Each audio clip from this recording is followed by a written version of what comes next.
आणि ज्याला मोक्षाला जायचंय त्याला मोहाला जवळ ठेवून चालणार नाही. श्रद्धेतून मोह नष्ट करावाच लागेल. मोह माझा कोणी लागत नाही असं मोहाच्या प्रती निर्मळ व्हावं लागेल. मोह माझा नाही, मुक्त व्हायचंय, स्वतंत्र व्हायचं. कारण मोहाचंच मूळ बंधन आहे. आणि बंधन आहे तर दुःख. दुःखाचं कारण बंधन.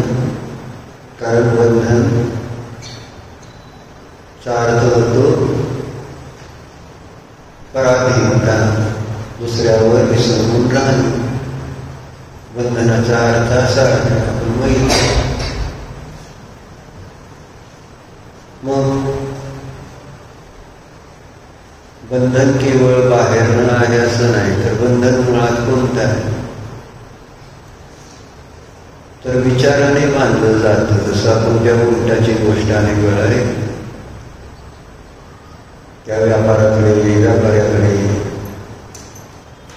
100 उंट आणि तो घेऊन निघाला गावाला.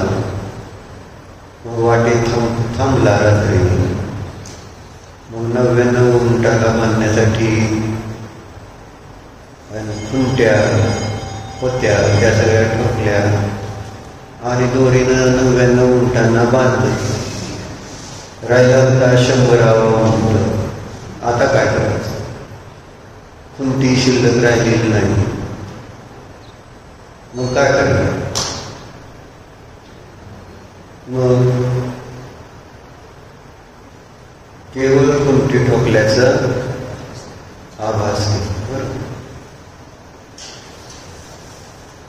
आणि दोरी घेऊन त्या खुंटीभोवती बांधली गेलेली आहे.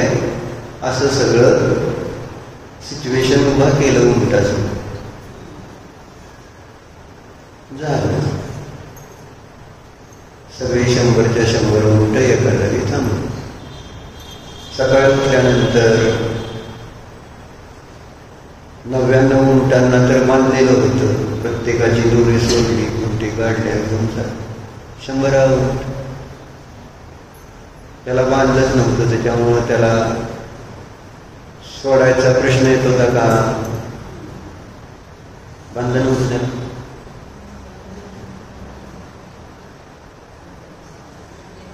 तो 100वा उंट जागचा हालतो का? कारण मला सोडलंच नाही तर मी चालायचं कसं? बाकीच्यांना सोडलं, मला कुठं सोडलंय? असा त्या उंटाचा झालेला भ्रम होता. आणि म्हणून आता काय करायचं? तर तेच जसं बांधण्याची ऍक्शन करून त्याला बांधले असा आभास निर्माण केला गेला, तसं सोडण्याचा पण आभास निर्माण करून मग त्याला सोडलं गेलं आणि मग तो चालायला लागला. मग उंट कशाने बांधला का? कुंटीला दोरीने बांधला गेला होता का? कशाने बांधला गेला उंट?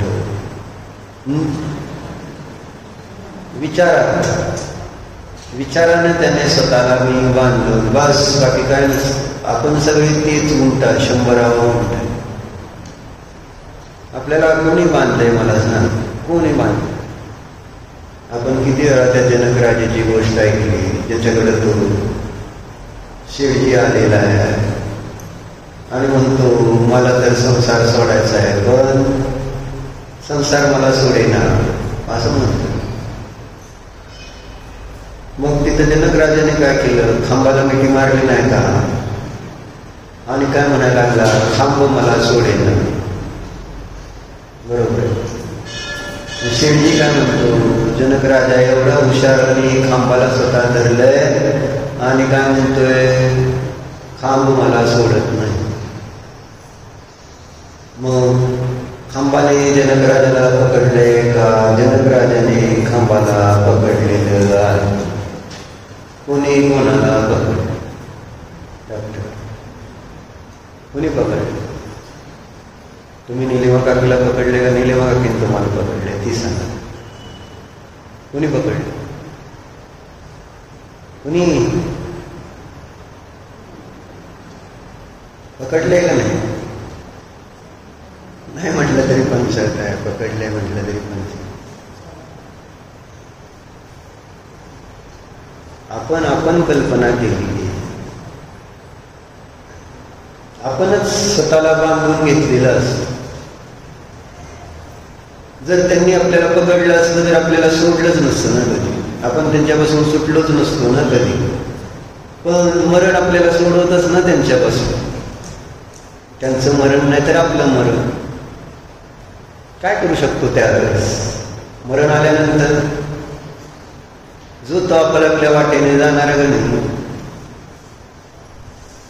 साधं गणित आहे. म्हणजे सगळे आहेत स्वतंत्र स्वतंत्र, कोणी कोणाला धरलेलं नाही. परंतु मोह असा आहे. मोह कसं?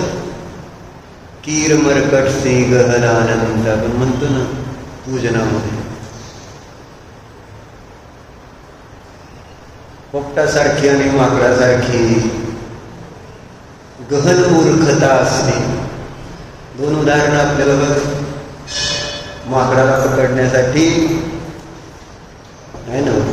छोट्या तोंडाच्या माठामध्ये शेंगा भरून ठेवते आणि माकड त्या मध्ये हात घालून मुठीत शेंगा भरून घेते. पण बाहेर आता हात कुठं निघतो? आता मुठीत शेंगा आहे, त्याच्यामुळे मूठ अशी गोल झाल्यावर ती तोंड बारक आहे, जाताना सरळ गळतं. आता मूठ बांधून बाहेर काढता येते का हातात? मग कुणी त्याला पकडलं? कुणी पकडलं? कुणी पकडलं? काय म्हणून? हा म्हणजे शेंगाचं मोसमच आहे. म्हणजे इतकं सोपं आहे ना. पकडलंय, दुःखी आहे, त्रस्त आहे, त्याला वाटतंय आत कुणीतरी मला धरलंय. कोण आहे त्या मटक्यामध्ये? कुणीच धरलेलं नाही, पकडलेलं नाही. शेंगाने जर पकडलंय का मटक्याने पकडलंय, तर याचा मोह आहे त्या शेंगाच्या प्रती. मोह सोडणं शेंगाचा आहे ना. शेंगा हातातून सोडून दिल्या तर हात आपोआप बाहेर येत नाही. शेंगा पण सोडायच्या नाहीत, हात पण बाहेर काढायचा आहे.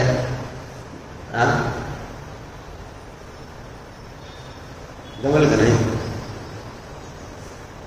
जमल का नाही? शेंगाच्या प्रती त्याला मोह सोडावाच लागणार आहे आणि मूठ ढिली करावीच लागणार आहे. तर तो स्वतंत्र आहे ना, राहणार आहे. नाहीतर मग माकड पकडणार आहे, त्याला पकडून येणार. किती साध्या सोप्या पद्धतीने पकडलं गेलं आणि सगळ्या जवळ आहे हे ना. त्यांना पण माहिती आहे माकडं असू दे नाही तर पोपट असू दे, सगळ्यांजवळ मोह आहे, भय आहे. त्यामुळं पकडण्याची सिस्टीम आपल्याला सगळ्यांनी पकडले, त्याच्यामुळंच पकडले. आपल्यातल्या दोषामुळं आपण या संसारामध्ये बांधले गेलेलो असतो.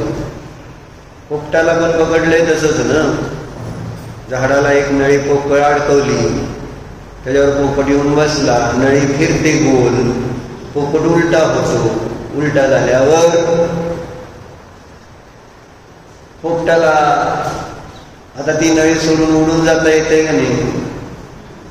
पण पोपटाचं काय झालं? भ्रम. नळी सोडली तर मी खाली जमिनीवर पडेल आणि मरेल. पडणार का नाही? आणि मरणार का पोपट? आणि तो घट्ट नळी तो घट्ट पकडून ठेवतो, सोडत नाही. पोपटाला उडता येतंय का नाही? मग सोडलं तर बिघडतंय. तुम्हाला उडता येते का नाही? पण आपल्यामध्ये असलेली आपली कला आपण विसरतो. आपल्यामध्ये असणारी कला आहे ना ती, आणि त्याचा विसर पडला. कशाच्या निमित्तात? पर्याय मोडता, शरीरामधला मोह, कुटुंब परिवारातला मोह, घरदार पैसा अडक्याचा मोह आहे ना. त्यामुळं त्याला इतकं घट्ट पकडून धरतो हा की जर हे सोडलं तर मी संपणार काय? मान्यता काय? ते सुटल्यानंतर आपण संपतो का मला सांग? आणि मग रोज देवदर्शन कशासाठी केलं? त्यांनी सोडलं ते नेले काय? आपले देव त्यांनी सगळं सोडलं. आतला बाहेरचा सर्व प्रकारचा परिग्रह त्यांनी सोडला की नाही सोडला? सोडला. मग त्यांचं काय नुकसान झालं? त्यांची सत्ता संपली का? महाराजांची सत्ता संपते का दीक्षा घेतल्यामुळं? तुम्ही तर आनंदाने ते उत्सव साजरा करायला जाता, नाही का? सगळं सोडल्यामुळं दीक्षा महोत्सव साजरा करायला जातो नाही आपण, कोणी दीक्षा घेतली तर. मग त्यांनी सोडलं तर त्यांना काय झालं नाही? उलट काय झालं?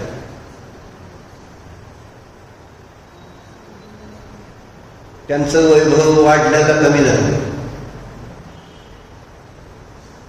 कारण वैभव आले त्यांच्या चरणात नतमस्तक आहेत. वैभव वाढतं का कमी होतं वैभव सोडल्यानं? तुम्हाला वैभव वाढवायचं आहे का नाही? मग कोणता उपाय बरा आहे?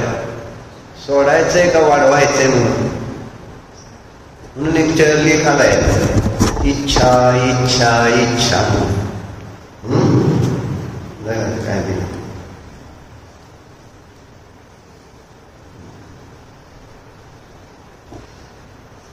जैसी ही एक इच्छा पूरी होती है ऐसी ही वैसे ही दूसरी जागृत हो जाती है. इच्छा समझ, पूरा जीवन इच्छाओं को जरूरत का नाम देकर इनकी पूर्ति में लगे रहते हैं. इच्छा म्हणजे आपण त्याला काय नाव दिले? इच्छेला काय नाव दिलं? आता वाचलं की काय नाव दिलं इच्छेला? गरज, जरूरत. त्याची गरज आहे, त्याला इच्छा मानत नाही आपण. अनेक गोष्टींची आपण इच्छा करतो जेव्हा तेव्हा त्याला आपली गरज आहे अशा पद्धतीने त्या इच्छेचं स्वरूप बदलून टाकलं. गरज काय? त्याच्याशिवाय नाही काही चर्चा चालली नाही, आपलं विसरू नका. गरज कशाची नाही हे तर देवदर्शन आणि गुरुदर्शन करून समजायला पाहिजे ना, शास्त्र स्वाध्याय करून. गरज कशाची नाही म्हणून म्हणलं 2015ला बहुधा शिबिर घेतलं होतं, ध्यान शिबिर इंदोरला. त्यामध्ये इंदोर मध्य प्रदेशचे एक डॉक्टर होते, डॉक्टर जे अमेरिकेला स्थायिक झाले होते. त्यांनी पण ध्यान शिबिरामध्ये भाग घेतला होता. झालं 10 दिवस बसले. 10 दिवस झाल्यानंतर सगळ्यांचे अभिप्राय विचारले गेले.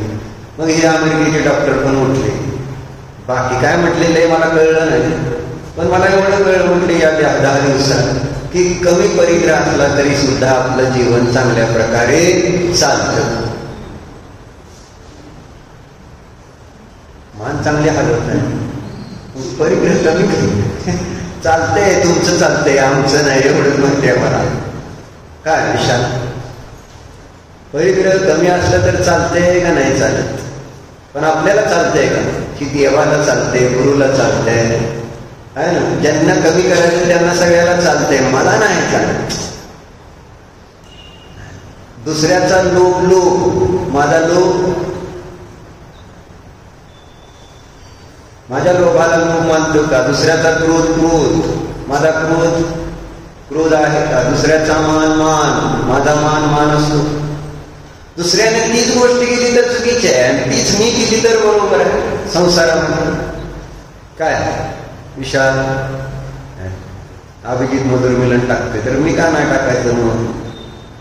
आणि त्याची 2 दुकानं आहेत तर माझी पण 2 दुकानं. दीपक नाईक नवीन हॉस्पिटल टाकलं, इकडचं दुकान, मग माझं काम आहे. म्हणून आता बाहुबलीबाई, विरुबाई 2 दुकानं, डॉक्टरांचे पण 2 दवाखाने आहे ना. म्हणजे सुटी नाही, सगळ्यांना 2-2 पाहिजेत. एकावर भागणच दिसत. बायका 2 टाकलेत नाही असं मला प्रश्न होतो.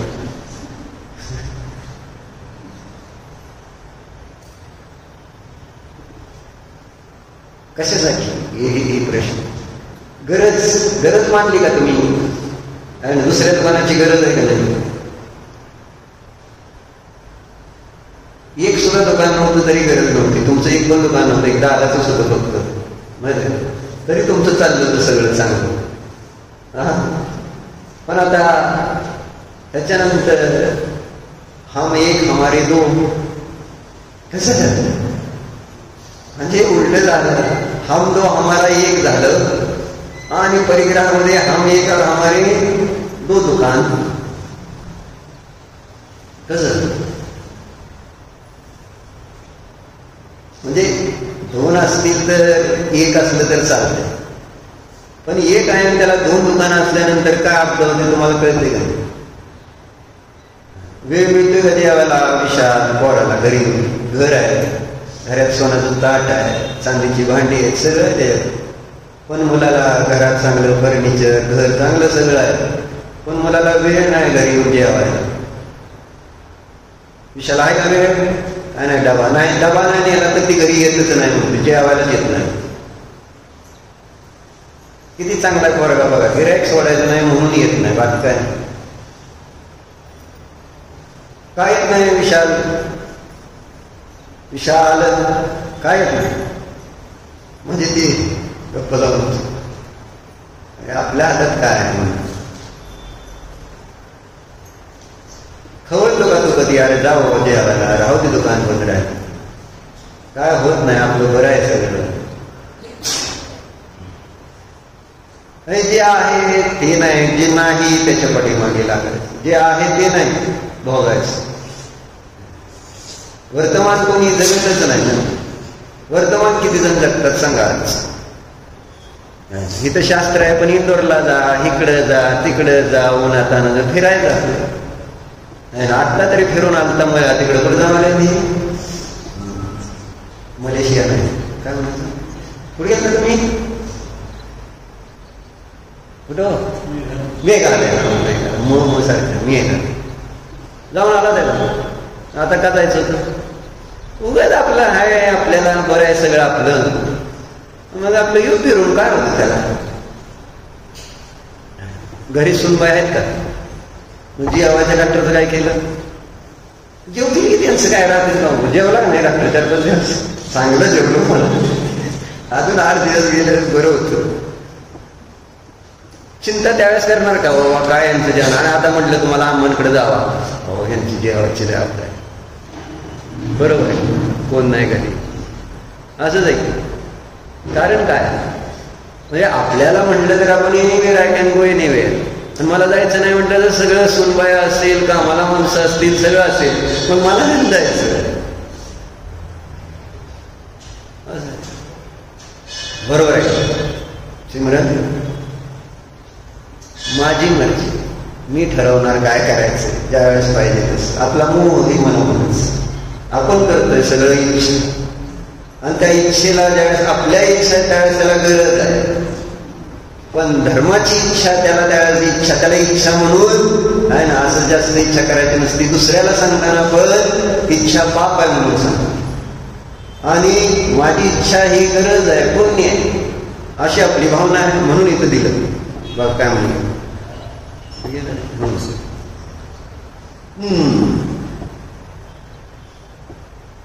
जीवन इच्छाओं को पूरा जीवन इच्छाओं को जरूरत का नाम देकर इनको इनकी पूर्ति में लगे रहते हैं. कशासाठी सांगायला लागले हे विरुबाई? महाराजांजवळ काय नाही आहे परिग्रह असं सांगतो, त्याच्याशिवाय चालतं असं मला सांगतो.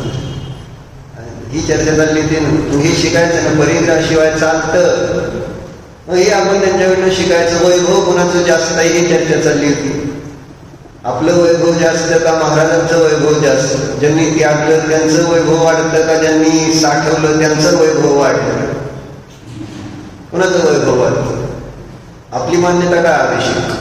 आपण जेवढं साठवणार तेवढं आपण श्रीमंत, आपण जेवढं सोडणार तेवढं आपण गरीब.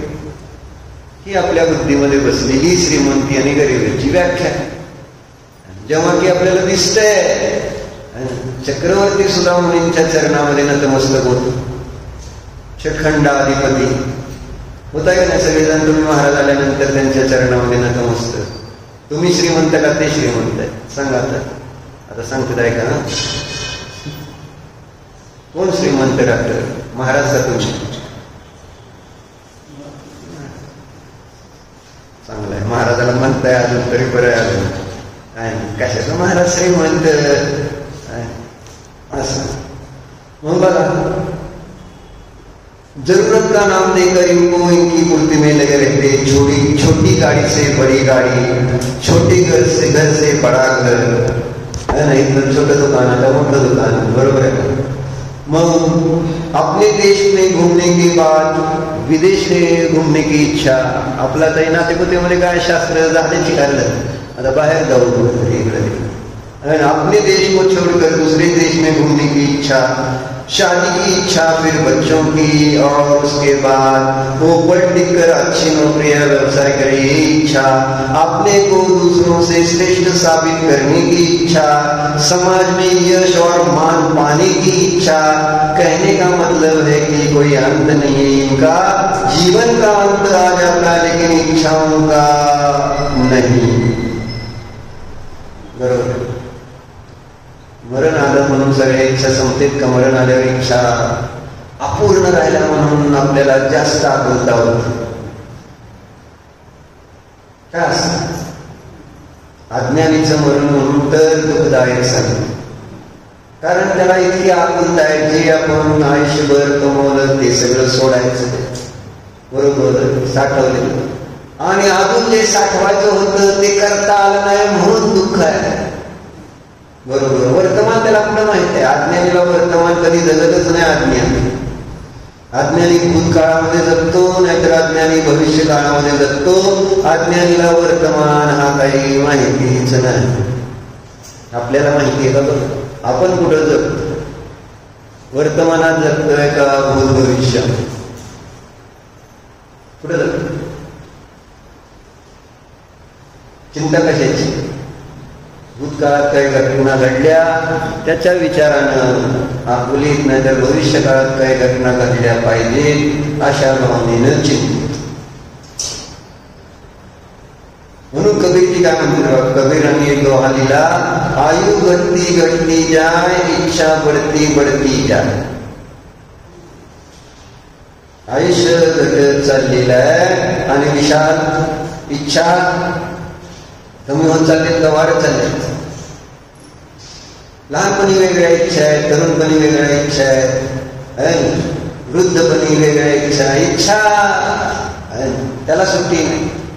आणि त्याचं कारण माहिती नाही की बाबा इथं सगळं काय आहे. बाहेरचं किती साठवलं, किती गोळा केलं आणि बाहेरच्या पदार्थासंबंधी किती मोह केला तरी त्याच्यात समाधान कोणाचं झालेलं होणार नहीं. जो सांसारिक इच्छाओं से थोड़ा पीछे हटते हैं तो मोक्ष पाने की इच्छा जागृत हो जाती है. आता एक शास्त्र स्वाध्याय वाल्याला सांगते, संसार सोडला तर आता शास्त्र स्वाध्याय आला तर कोणती इच्छा? मला मोक्षात जायचं, मला मोक्ष. इच्छेला सुट्टी द्यायची नाही. कारण सवय त्याची लागली तर धर्म करायला लागला तरी नवीन इच्छा सुरू झाली तो उसके पीछे भागना शुरू कर देते हैं. ये सिलसिला चलता ही रहता है. कल ही तो मुकम्मल ख्वाहिशों की नई चादर ली थी, है ना. कमबख्त आज फिर हसरतों के पैर चादर से बाहर हो गए. उर्दू मध्ये शायरी की कल ही मुकम्मल ख्वाहिशों की नई चादर, नवीन घेतली ती चादर कालच, आहे ना. आता मला ही पुरेल म्हणून इच्छा जी आपण करतो त्याद्वारे आपण आहे ना संतुष्ट होऊ अशी भावना असते. पण काय बाजारात आपण एक आज मोबाईल घेतला आणि उद्या नवीन एक लॉन्च झालाय अभिषेक. काय होतं? आज घेतलेला जो चांगला भारीतलाच मोबाईल होता, लेटेस्टच मॉडेल होतं, पण दुसऱ्या दिवशी दुसरं मॉडेल आलं तर आहे या मॉडेलमध्ये संतुष्ट होतोय का? हाय बाबा चांगला आहे माझा. किंवा अजून 6 महिन्यांनी येणार आहे, जसं आयफोन वाले सांगते आता i16 येणार आहे, i16 Pro येणार आहे, अमुक तमुक. आणि मग आपण आत्ता घेतलेला असतो i15 किती आलाय का? 16 आलाय? सिमरन 16 आलाय काय? 16 Pro आता 17 येणार आहे काय? येणार आहे. म्हणजे हे सांगायचं आपण घेतलंय पण आहे घेतलंय त्याच्यामध्ये आपण संतुष्ट होतो का? आपल्याला कळायचा अवकाश की ते नवीन येतोय आणि त्याच्यात उगाच इकडं थोडं तिकडं थोडं काहीतरी कॅमेऱ्याचं थोडीशी लाईट इकडं तिकडं बदलायची आणि असं वाटतं फीचर बदलले. फीचर बरं मग तुला काय त्याचा उपयोग काय त्या फीचरचा? म्हणजे मस्त किती फीचर्स बदलले श्रुती तर फायदा काय आपल्याला त्याचा? का फायदा असतो फार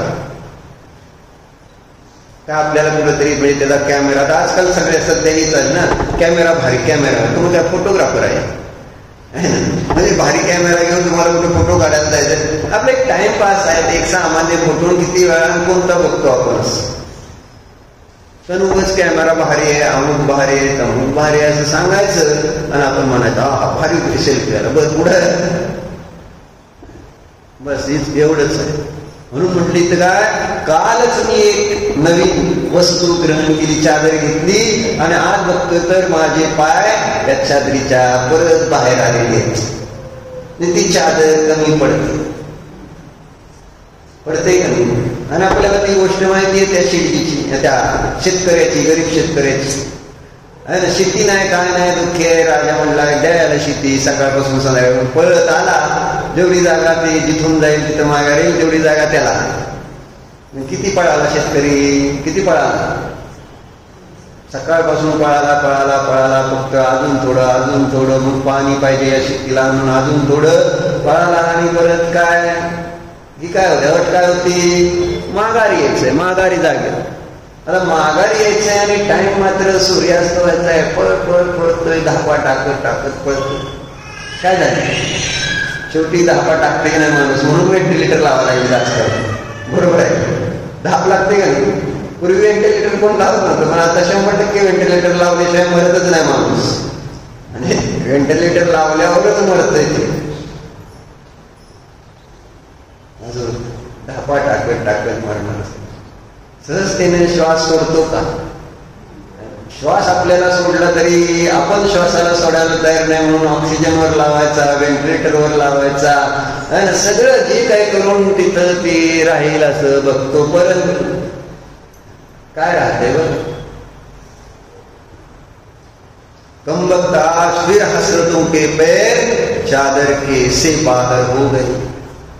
रोजची इच्छा म्हणून इथं ते म्हणतात. काय म्हणले, सती परमात्मन मातृशान मोहमुक्त. हे परमात्मा, आणि तुम्ही तुमचा सद्भाव असताना माझ्यासारखे मूर्ख, त्यांना मी कसं बघू, त्यांना नाही आवडत मोह.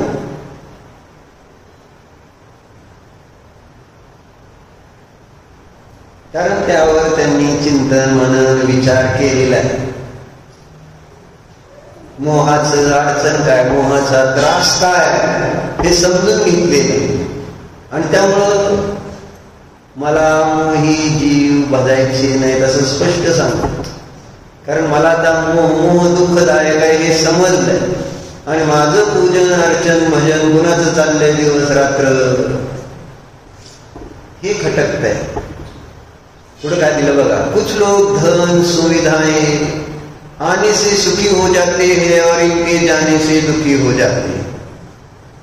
यह सच है कि खुशी हमेशा अलग अलग लोगों द्वारा अलग अलग परिभाषित की जाती है. किसी की खुशी दूसरे के लिए दुख साबित हो सकती है. तो आखिरकार खुशी क्या है? खुशी एक भावना है जो हम मनुष्य स्वयं के भीतर खोजते हैं. एक वस्तु थोड़ी देर के लिए किसी व्यक्ति को खुश कर सकती है, लेकिन खुशी पूरे जीवन काल के लिए होती है. यदि कोई ऐसा सोचता है कि पैसे से सुख को खरीद सकते हैं, तो वह खरीदी हुई खुशी सच्ची नहीं है. काय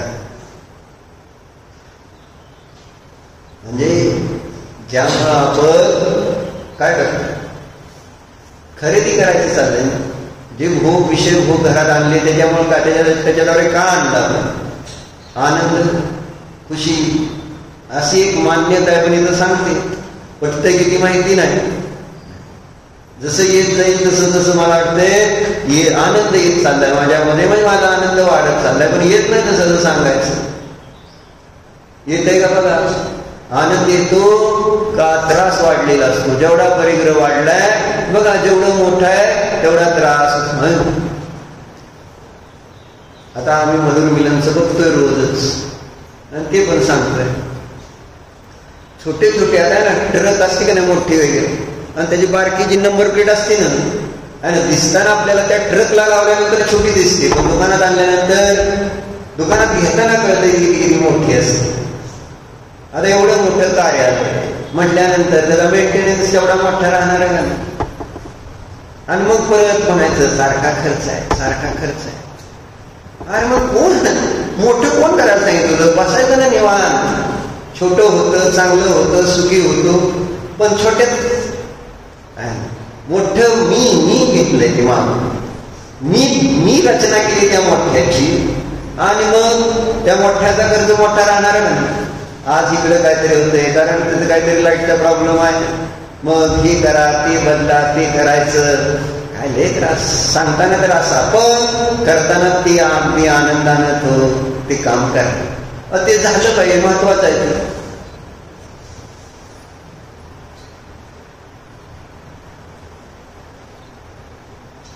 साधं एक गेट नीट करायचं होतं, त्याला किती त्रास. एका गेटसाठी आम्ही 7 लाख रुपये खर्च केला. मध्ये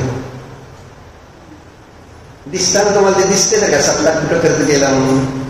3 दिवसात 7 लाख गेले. एक गेट, कारण गेट जरा आमचं ते 20 फुटाचं झालं, आणि त्याच्यामुळे ते त्याचा कॅन्टिलीवर 20 फुटाचा कॅन्टिलीवर लोड सहन होतो का असा, आणि त्यामुळे ते असं उतरायचं. मग आता करायचं का? उतरलं तर खाली सगळी माती, मग ते सरकत नाही गेट.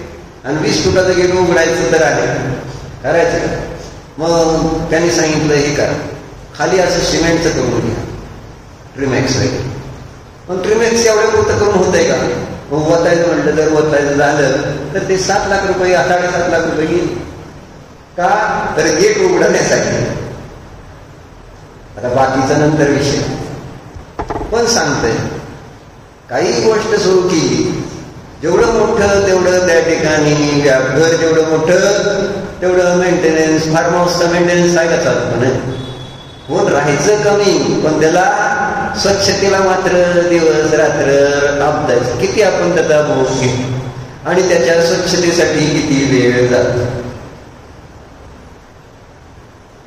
मग हे सांगतो, जेवढं म्हणलं ना, बाहेरनं जेवढ्या वस्तू आपण आपल्या सुखासाठी आणलेल्या आहेत, सुख आलं का दुःख आणलेलं असतं हे आपण कधी विचारात घेत नाही. म्हणून इथे एक साधारण एक गोष्ट छान आली आहे, ती गोष्ट वाचतो आहे का?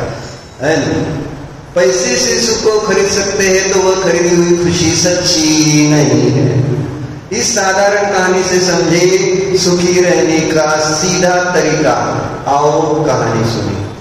समजा वेळ, सुखी राहण्याचा सरळ सरळ उपाय साधा. एक आश्रम में संत महात्मा अपने शिष्य के साथ रहते थे. शीतल का काय काय काय वाचतंय? एक आश्रमामध्ये एक महात्मा संत, गुरुकुल अशी पुरी होते, त्याच्यामध्ये शिष्य. एक दिवस काय झालं बघा,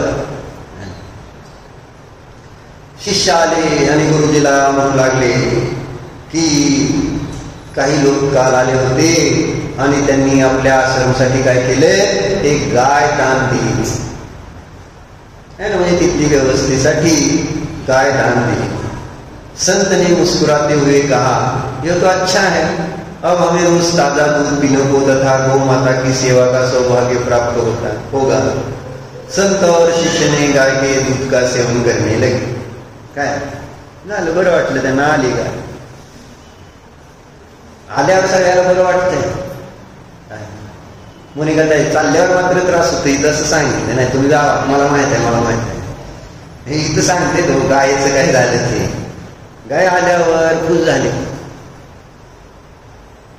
आता पुढं काय झालं, कुछ दिन बाद फिर शिष्य आया और संत से कहा कि जिस भक्त ने गाय दान में दी थी वह अपनी गाय पुनः वापस ले गया. परत द्यायचं म्हटलं की जसं गल्ल्यात आलेले पैसे, जसं आमच्या मदर मुलांचं एकाने बुकिंग केलं आणि बुकिंग केल्यावर 21,000 पण भरले, परत त्याचं आहे ना 99,000 रुपये भाडं पण भरले काय, आणि नेमकं लग्नाच्या आदल्या दिवशी ते कॅन्सल झालं. काय कॅन्सल झालं असं समजा. आता काय करावं लागणार, किती पैसे आले त्याच्याकडनं, 90 + 21 असं धरा, किती झाले, 1,11,000 रुपये त्याने आमच्या गल्ल्यात दिले. आम्ही काय मानलं, ते आमचे अजून लग्न नाही काय नाही बरं का, ते काय म्हणलं, माझे असं अभिजितचा त्रास. म्हणजे अभिजितचा त्रास कुठून सुरू झाला, 1,11,000 दिले. त्याच्याबद्दलचं ममत्व त्या क्षणापासून चालू झालं. माझे पैसे, मी पैसे म्हणून झालं. आणि योगाने त्याचं लग्न काहीतरी कारणास्तव तिथं कॅन्सल झालं. आता तो मनुष्याला पैसे माघारी, आता 1,11,000 सोडणार आहे का कोण सांग? बाबुली भाई तुमचं असं झालं काय करणार? जाऊ दे बाबा, त्याचं आता तारीख तर दुसरी मिळते का कार्यालयाला? मला सांग, मिळणार आहे का? लगेच 1 दिवसात तारीख मिळते का? नाही. मग आता 1,11,000 माघारी द्यायची कशी? तुम्ही मागणार का नाही मागणार बाबुली भाई? हा, कशाने बेसवर मागताय? मागणार म्हणून मग आमचं 1,11,000 तुमच्या सोन्याच्या दुकानात ना आम्ही काय नाही येत. म्हणजे नुकसान जेव्हा त्या ठिकाणी होतं त्यावेळेस माघारी तुम्हाला तुमचं नुकसान दिसतंय, समोरच्याचं दिसतं का? त्याचं पण नुकसान आहे. पण नाही, प्रत्येकाला आपला स्वार्थ. मोकळ्यात आपण काय लग्नच घेतलं नाही, आपण कार्यक्रमच केला नाही, मग काय 1,11,000 द्यायची? बरोबर आहे, त्याचा विचार तसा राहणार. आणि ज्याचं तो मालक आहे तो काय विचार करतोय? माझं आता ते दुसरं मला आता कार्यक्रम मिळणार नाही, मग माझं ते 1,11,000 नुकसान झालं. बरोबर. आता पैसे परत द्यायचे म्हटल्यानंतर आता घेणारा जो असतो ते तर काही झालं तर पैसे माघारी घ्यायचेच.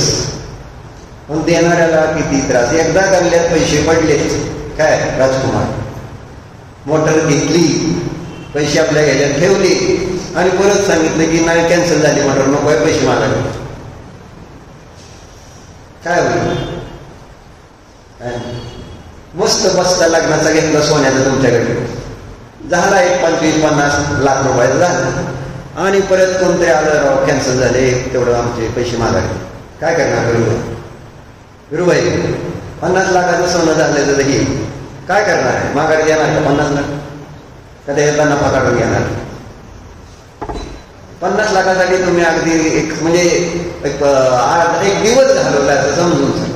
1 दिवस अख्खा गेला तुम्हाला त्याला समजावून सांगण्यामध्ये आणि सगळं त्यांनी घेतलं. आणि परत दुसऱ्या दिवशी आला म्हटलं राव कॅन्सल झाले असं लग्नाचं, तर ते 50 लाख तेवढे मागायचे.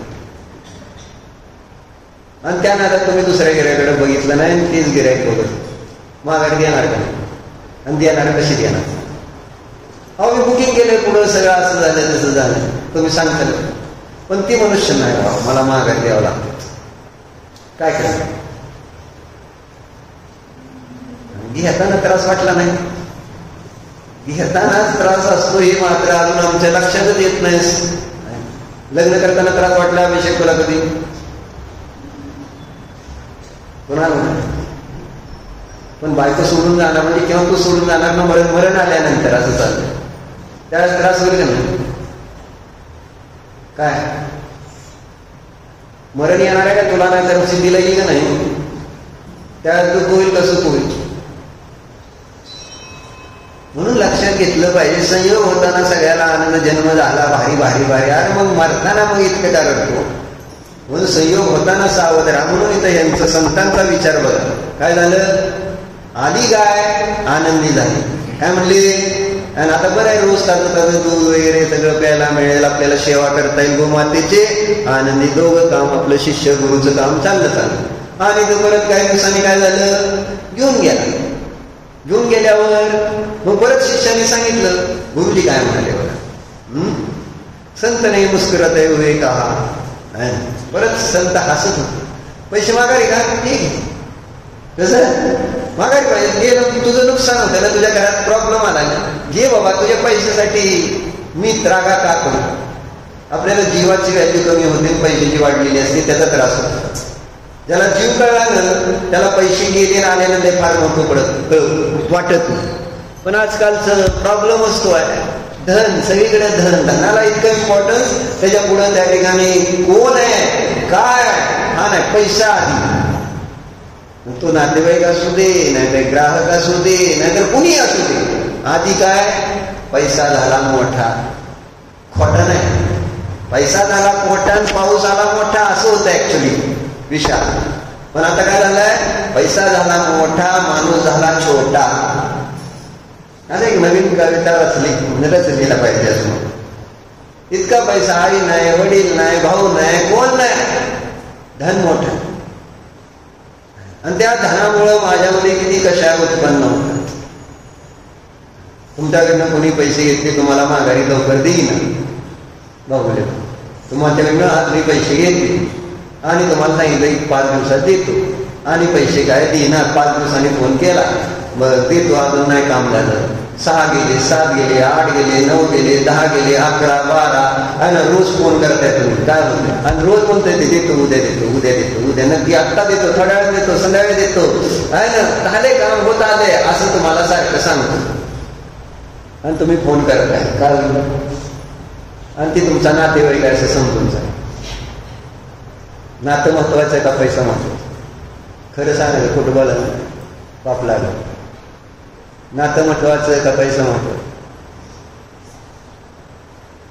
आता पुढाऱ्याचं उत्तर द्या तुम्ही. म्हणजे ऍडजस्टमेंट करायचं दोन्हीचं. नातं पण महत्वाचं आहे, पैसा पण महत्वाचा आहे. पैशाची व्हॅल्यू 0 आहे. नात्याचं महत्व किती मोठं आहे. आणि कसलीच नाती नाही ना. खाऊ प्यायच्या खाऊ प्यायच्या खायच्या प्यायच्या बाबतीत पण नाती नाही. जेवलाय का उपाशी राहिला शेजारचं माहिती नाही. आणि शेजारच्यालाही काय घेणं देणं नाही. बाबा नाही, मला शेजारच्याला मला मागायचं नाही, आहे ना. नातं असलं शिकल का काय ना. नातं असलं तर असं हक्काने, बाबा माझ्याकडे आज कोण नाही, मी तुमच्याकडे जेवायला येतो असं तुम्ही म्हणू शकताय. आणि म्हटलंय कधी, आठवतंय का असं जन्मात लहानपणी म्हटलं असेल, इकडे तिकडे गेलं, कुठे गेलं तर आपण पाहुण्याकडे जेवायला करावं म्हणून. हा शेजारी म्हणावं लागलं, काय म्हणलं, शेजारी बोलवा जेवायला, तरी म्हणायचा सुद्धा त्रास व्हावा या म्हणून. आणि विचारताना आली का तुमची, ती आली असली तर मग काय मला करत नाही, नसली आली तर बघा. गावाला गेलेले असते बायका, कोणी डॉक्टरला बोलवलं जेवायला, तू बाबूले बाई तुमचे मित्र आहेत का. आता निलिमा काकी नाहीत म्हटल्यानंतर, आणि तुमची मैत्रीण आली ना शास्त्राला येते, मला अभिजित म्हटलं, त्यांचं नाव घेत नाही, कुठे गेल्या, कोणते का केली अभिजित, तुमची मैत्रीण कोण, इलू काकाची मिसेस, हा सुवर्ण काकी कुठे आहेत, आलेत का, नाही दिसते, सख्खी मैत्रीण आहे त्यांची. हा बर, बोलवलं ना सुवर्ण काकींच्या, नाही त्यांना माहिती झालं नाही का, ती पण गावाला गेली. आणि तुम्ही तर सांगितलं का मैत्रिणीला, हे मी चालले हो 4 दिवस, जे तेवढं डॉक्टरना द्या छान. हा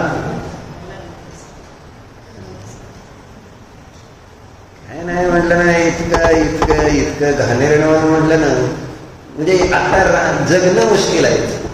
कुणाला नको आहे, सगळ्याला आपलं पडलेलं आहे. कारण तेच शीतल काकाला म्हटलं, तुम्ही का म्हटलं नाही आम्हाला जेवायला द्या, का उद्या परत तुम्हाला बोलावं लागत ना, किंवा तुम्ही आला उद्या तर तुम्हाला खाऊ घालावं लागत. आणि आमच्याकडे काय खाऊ घालायला नसतं, आम्ही नाही खाऊ घालू शकतो, कुणालाही खाऊ घालायचं नाही.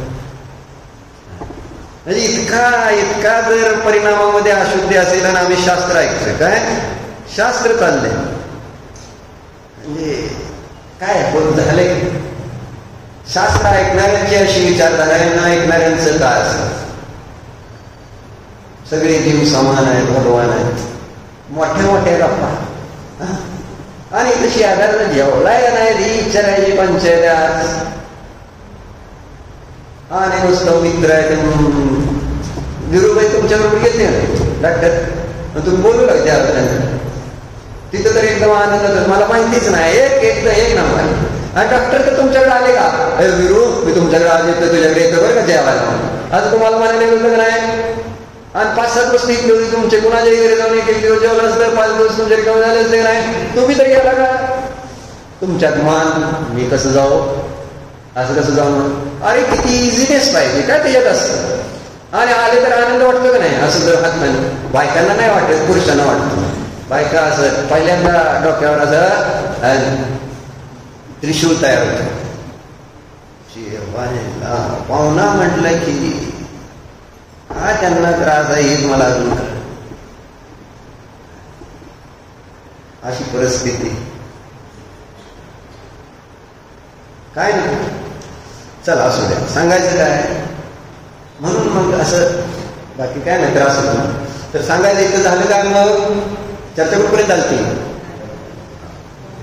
आता तरी घेऊन गेला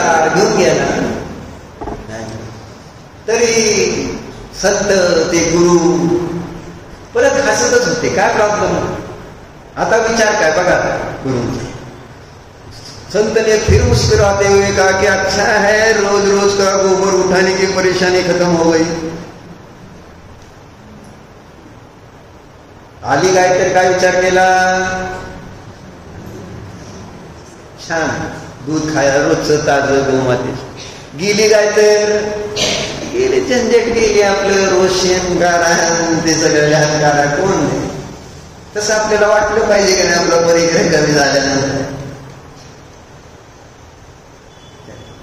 त्रास किती आहे जातानाच. विषयाकडून निघाला तर तुमच्या नातेवाईकांनी तुमचे पैसे दिले नाही तर तुम्हाला नातं तिथं महत्वाचं राहत नाही. तुम्हाला महत्वाचं राहणार आहे.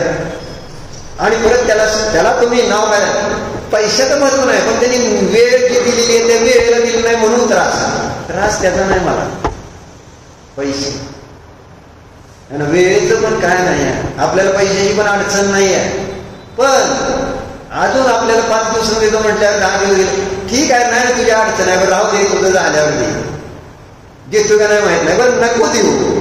डोक्याला आपल्याला किती त्रास आहे. रोज आकुलता रोज अशांती रोज फोन रोज मेसेज देणार का नाही करणार का नाही. जोपर्यंत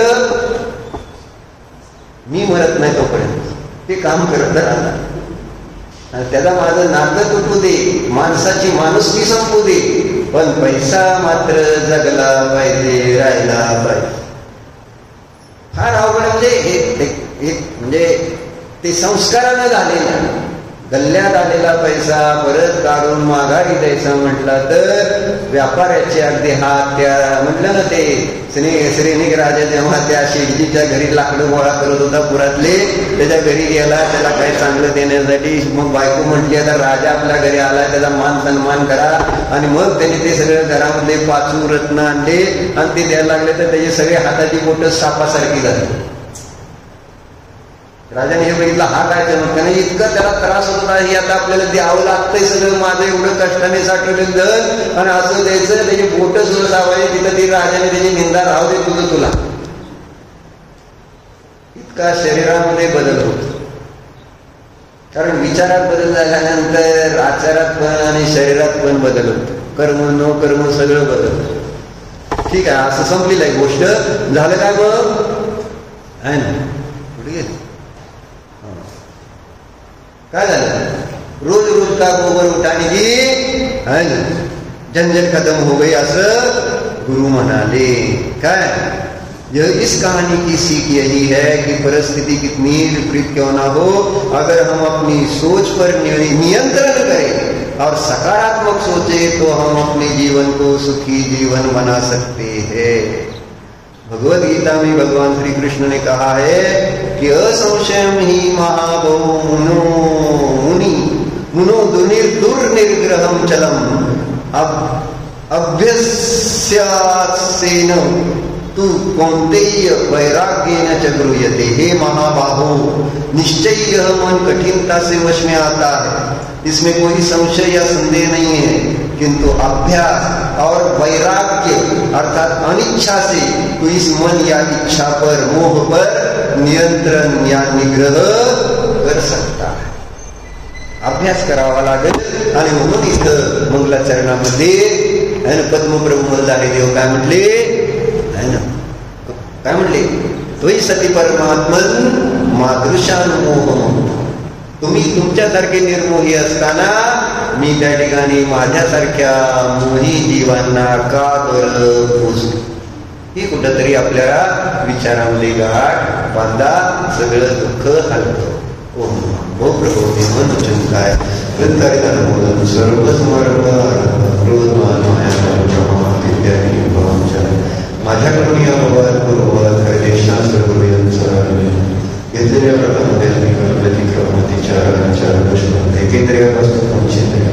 ज्या काही जीवांची हिंसा स्वाध्याय करीत असताना घडलेल्या या सर्व श्रेष्ठी मी पश्चाताप व्यक्त करून क्षमा मागतो. हे माझे सर्व दोष मिथ्या मी माझ्या या सर्व श्रेष्ठी मी प्रायश्चित्त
सर्व गुण संपन्न अनंत गुण संपन्न आहे.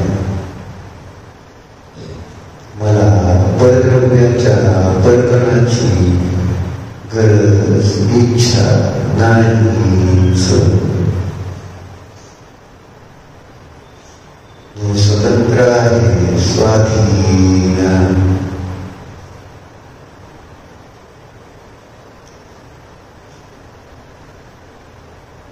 स्वयं आनंदी आहे,